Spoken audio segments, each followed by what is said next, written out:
வணக்கம் நண்பர்களே. இன்னைக்கு நான் ஒரு பொதுவான விஷயத்தை பற்றி தான் பேச போறேன். அதாவது வழக்கமாக நம்ம வீடுகள்லாம் நிறைய சாமான்களை வாங்கி குவிச்சிடுறோம். அதாவது சேலில் கிடைக்கிறது, சீப்பாக கிடைக்கிறது, ஆஃபரில் கிடைக்கிறதுன்னு அது தேவை இருக்கோ இல்லையோ நம்ம வாங்கிடுறோம், வாங்கி குவிச்சிடுறோம். அப்புறம் கொஞ்ச நாள் கழிச்சு என்ன, வீட்டில் ஒரே சாமானாக அடைஞ்சு போச்சு, பரனில் ஒரே சாமானாக அடைஞ்சு போச்சு அப்படின்னு புலம்புறோம். வாங்கின சாமான்களை நம்ம வெளியில் கொடுக்கறதுக்கு மனசு வராது. ஏன்னா அது காசு கொடுத்து வாங்கியிருக்கோம். அதே சமயத்தில் அது யூஸ் ஆகவும் ஆகாது. அதை வச்சுட்டு என்ன பண்ணுறதுன்னு தெரியாமல் இது போல் ஒரு தர்ம சங்கடமான நிலைமை முக்கால்வாசியாக எல்லார் வீட்லேயுமே இருக்கும்.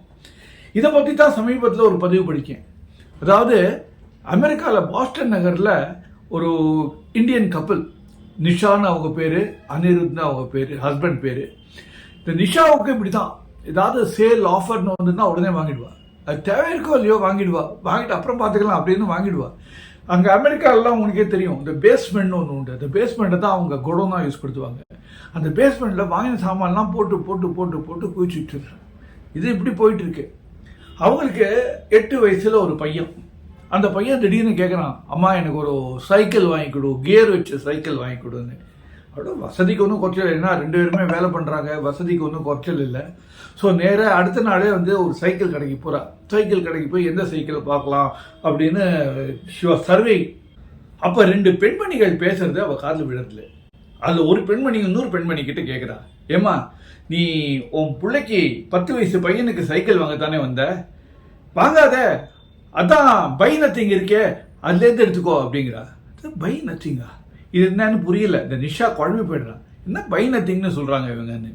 அப்போ அந்த பெண்மணியே தொடர்ந்து பேசுகிறா, இது பார் 10 வயசு ஆகுது பையனுக்கு, இப்போ நீ வாங்குறதுனா சின்ன சைக்கிள் தான் வாங்குவேன். அதை மேக்ஸிமம் ஒரு 2 வருஷம் கூட அவன் யூஸ் பண்ண மாட்டான். ஏன்னா அதுக்குள்ள அவன் பெரியவன் ஆகிடுவான். பெரியவன் ஆகிட்டா அவன் பெரிய சைக்கிள் கேட்பான். அப்போ இந்த சின்ன சைக்கிளை என்ன பண்ணுறதுன்னு தெரியாமல் முழிப்பேன். அதை நம்ம வெளியில் விற்கவும் முடியாது, டஸ்ட்பினில் தான் போடணும், அதுக்கு மனசு வராது. அதை உடனே நீ உன் பேஸ்மெண்ட்டில் போட்டு வச்சிருப்ப, யாருக்கும் யூஸ் இல்லாமல் இருக்கும், அதுக்கு பெஸ்ட்டு பை நத்திங் தான் பெஸ்ட்டு அப்படிங்கிறா. இவ்வளோ சொல்கிற, ஆமாம் ஆமாம் நானும் மறந்தே போயிட்டேன், இந்த பை நத்திங்லேருந்து வாங்கியிருக்கலாமே, நான் ஏன் அதை மிஸ் பண்ணிட்டேன், சரி நான் பை நத்திங்லேருந்தே என் பிள்ளைக்கு சைக்கிள் வாங்குறேன் அப்படின்னு சொல்லிட்டா. நிஷாவுக்கு சஸ்பென்ஸ் தாங்கலை. அது என்ன buy nothing, buy nothing buy nothing சொல்கிறாங்களே, அது என்ன பை நத்திங். நேரம் இந்த பெண்மணிகள்கிட்ட போயிட்டு, ஏதோ பை நத்திங்னு சொன்னீங்களே அது என்னன்னு சொல்ல முடியுமா அப்படிங்கிறா.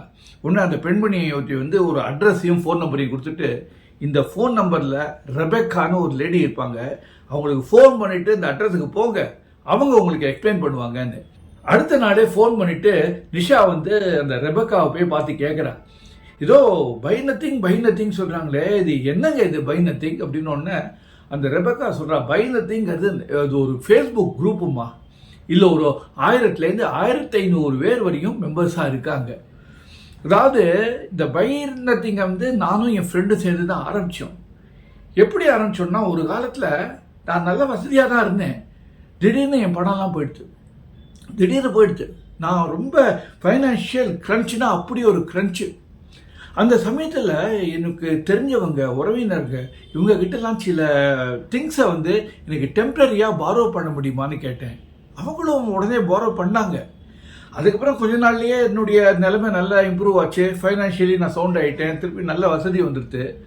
அப்போ தான் எனக்கு இந்த ஐடியா தோணித்து, இந்த பை நத்திங்கிற அந்த குரூப்பை ஃபார்ம் பண்ணலாமே. ஏன்னா எனக்கு வசதி இல்லாத போது நான் சில பேர்கிட்ட டெம்பரரியாக உங்கள் திங்ஸை பாரோ பண்ண முடியுமான்னு கேட்டேன். அவங்களும் தாராளமாக கொடுத்தாங்க. இதே மாதிரி ஒவ்வொரு வீட்லேயும் நிறைய திங்ஸ் இருக்கும், அவங்க யூஸ் பண்ணாமல் வச்சுருப்பாங்க. அதை ஏன் யூஸ் பண்ணுற மற்றவங்களுக்கு அவங்க லெண்ட் பண்ணக்கூடாது அப்படிங்கிற ஒரு எண்ணம் வந்தது. அதை என் ஃப்ரெண்டுக்கிட்ட சொன்னேன், அவ்வளோ ரொம்ப அருமையான ஐடியா அப்படின்னு சொன்னான். அப்படி ஆரம்பித்தது தான் இந்த பை நத்திங் குரூப்பு. இந்த பை நத்திங் குரூப்பில் வேற ஒன்றும் இல்லை, இப்போது ஒரு சின்ன அமௌண்ட் கொடுத்துட்டு, ஒரு அட்மினிஸ்ட்ரேட்டிவ் சார்ஜஸ், அந்த அமௌண்ட்டை கொடுத்துட்டு நீங்கள் இதில் மெம்பர் ஆகிடலாம். மிச்சபடி ஒரு ஒரு அப்ளிகேஷன் ஃபார்ம் ஒன்று கொடுப்போம், அதில் சில கேள்விகள் கேட்போம், அதுக்கு மட்டும் பதில் சொல்லிடுங்க. நோ அதர் ஃபார்மாலிட்டிஸ், வேற ஒன்றுமே கிடையாது. நீங்கள் மெம்பர் ஆனோன்னா அடுத்த செகண்ட்லேருந்து நீங்கள் உங்களுக்கு தேவையான விஷயங்களை போஸ்ட் பண்ணலாம். அதாவது இப்போ உங்களுக்கு ஒரு ஃபர்னிச்சர் தேவைப்பட்டுன்னா, இது போல் சோ ஃபர்னிச்சர் தேவை அப்படின்னு சொன்னால், யார் வீட்டில் அந்த ஃபர்னிச்சர் ஸ்பேராக இருக்கோ உடனே அவங்களை காண்டாக்ட் பண்ணுவாங்க, எங்கள் வீட்டில் இருக்குது எடுத்துகிட்டு போங்கன்னு. அதுக்கு நீங்கள் காசெல்லாம் எதுவுமே கொடுக்க வேண்டாம், அவங்க வீட்டிலேருந்து நீங்கள் எடுத்துகிட்டு வந்துடணும், அவ்வளோதான். அதே மாதிரி உங்கள் வீட்டிலேருந்து ஏதாவது ஒரு விஷயம் உங்களுக்கு தேவையில்லாமல் இருந்ததுன்னா அதை நீங்கள் இந்த பை நத்திங் குரூப்பில் போட்டால் போகிறோம். யாருக்கு தேவையோ அவங்க அவங்கள காண்டாக்ட் பண்ணிவிட்டு எடுத்துகிட்டு போயிடுவாங்க. எல்லாமே எப்படின்னா அவங்க ஃபுல் டீட்டெயில்ஸை கொடுத்துட்டு எடுத்துகிட்டு போவாங்க. ஃப்யூச்சரில் உங்களுக்கு தேவைப்பட்டுன்னா தாராளமாக நீங்கள் அவங்க கிட்ட போய் வாங்கிக்கலாம். அதாவது இந்த பை நத்திங் குரூப்புங்கிறது என்ன, வீட்டில் எந்த திங்ஸும் அக்யூமுலேட் ஆகி இருக்கக்கூடாது. வீட்டில் அக்யூமுலேட் ஆகாமல் மற்றவங்களுக்கு அது யூஸ் ஆகணும். ஏன்னா நீங்கள் ஒரு திங்கை வாங்கி அதை நீங்கள் வெளியில் போட்டீங்கன்னா அதுக்கு வேல்யூவே கிடையாது. ஒன்று அது குப்பையில் போடுவீங்க, இல்லைன்னா அது அப்படியே மக்கி போகிறதுக்கு வச்சுருப்பீங்க. அதுக்கு பதிலாக அது மற்றவங்களுக்கு அது யூஸ் ஆச்சுன்னா உங்களுக்கு யூஸ் ஆகலை இப்போ, ஆனால் அது மற்றவங்களுக்கு யூஸ் ஆகுது அப்படின்னா உங்கள் மனசுக்கும் ஒரு சந்தோஷம் கிடைக்கும், அதே சமயத்தில் மற்றவங்களுக்கும் பெனிஃபிட் கிடைக்கும். இதுதான் இந்த பை நத்திங் குரூப்போட மெயின் மோட்டோ அப்படிங்கிறார். உடனே Nisha she was very much impressed. அந்த பை நத்திங் குரூப்பில் மெம்பர் ஆகிட்டு உடனே போடுறா, என் பையனுக்கு இது போல் ஒரு கியர் வச்ச பைசைக்கிள் வேணும், சின்ன சைக்கிள் வேணும்னு சொன்னால் நம்ப மாட்டீங்க. அடுத்த நாளே ஒரு 10-15 ஆஃபர் எங்கள் வீட்டில் இருக்குன்னு.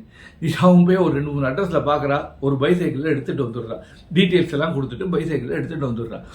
அப்போ தான் அவளுக்கு தோன்றது, உடனே போகிறா, அவள் பேஸ்மெண்ட்டுக்கு போய் அவகிட்ட இருக்கிற திங்ஸ் எல்லாத்தையும் ஆடிட் பண்ணுறா. ஆடிட் பண்ணிட்டு எது தேவை எது தேவையில்லைன்னா என்ன, எது நான் யூஸ் பண்ணாமல் அது அப்படியே கிடக்கு அப்படிங்கிற விஷயத்தெல்லாம் ஆடிட் பண்ணிட்டு ஒரு லிஸ்ட் எடுத்துட்டு இந்த பை நத்திங் குரூப்பில் ஒவ்வொன்றா போட ஆரம்பிக்கிறா.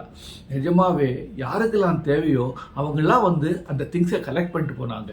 ஸோ இவளுடைய பேஸ்மெண்ட்டும் காலியாச்சு. அதே சமயத்தில் நாம வாங்கியிருக்கிற ஒரு விஷயம் மற்றவங்க அதை யூஸ் படுத்துறாங்க, மற்றவங்களுக்கு அது உபயோகமா இருக்குங்கிற அந்த எண்ணமே அவ மனசுக்கு ஒரு சந்தோஷத்தை கொடுத்துட்டு, ஸோ இந்த அக்யூமுலேஷன் ப்ராசஸ் கணிசமாக குறைஞ்சிது.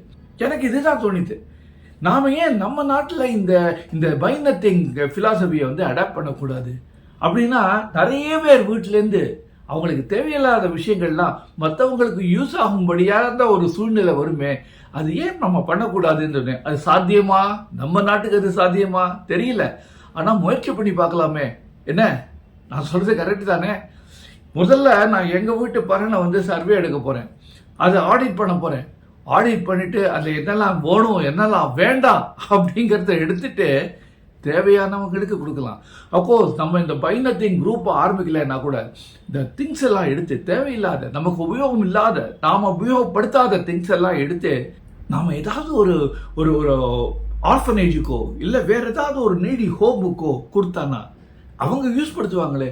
இதை ஏன் நாம் ஃபாலோ பண்ணக்கூடாது? பை நத்திங் அதை அப்படியே ஃபாலோ பண்ணலைனாலும் நமக்கு தேவையில்லாத விஷயத்தை நம்ம மற்றவங்களுக்கு கொடுத்து ஆனந்தப்படுவோமே, அந்த ஆனந்தம், அந்த சந்தோஷம், அது நிஜமாவே அனுபவிக்க வேண்டிய சந்தோஷம். மறுபடியும் இன்னொரு இன்ட்ரெஸ்டிங்கான விஷயத்தோட உங்களை சந்திக்கிறேன். அது வரைக்கும் உங்ககிட்ட விடைபெறுவது உங்க SL நானு. வணக்கம்.